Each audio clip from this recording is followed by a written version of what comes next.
Acik belum pernah masuk sini ni. Lagi besar. Tempatnya lagi besar ni.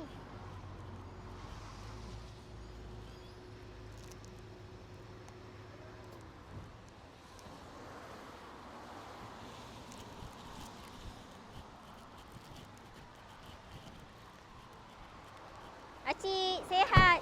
Hujan cik Assalamualaikum. Salam. Sihat acik. Saya orang dulu ke? Saya je. Sihat macam ni lah acik. Cuma itulah bagi kurus orangnya. Apa ni? Air kotak cik. Pernah belum datang sini lagi kan cik? Sini lagi banyak sofa. Payahlah. Oh, hari Minggu awak kat sini eh? Hujan. Ijan ada tu bos ijannya cik. Oh, hari Minggu kat sini? Acik pergi sana.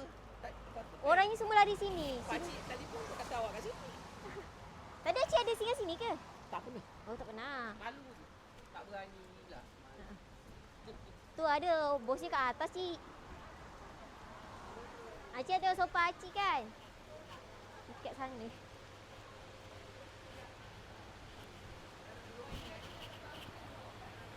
Lobak.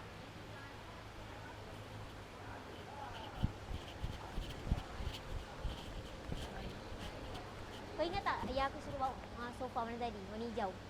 Betul. Belakang? Tak, Pak Cik mau dia? Acik sampai. Tak, Acik pun.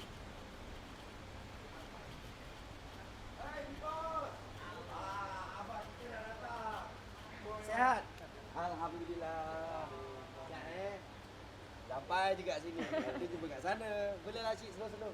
Acik GHE tadi. Ya. Duduk dulu. Ya. Dah. Cik datang lagi. Ya.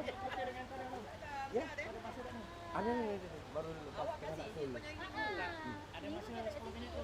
Boleh. Untuk acik apa tak boleh? Ada je masa. Okey. Cik duduk ni. Acik duduk, Acik. Ya. Awak duduk je cantik. Wah.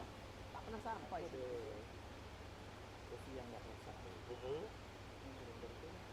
Ha. Tukar kain ni. Hmm. Tak nak dia apa ni.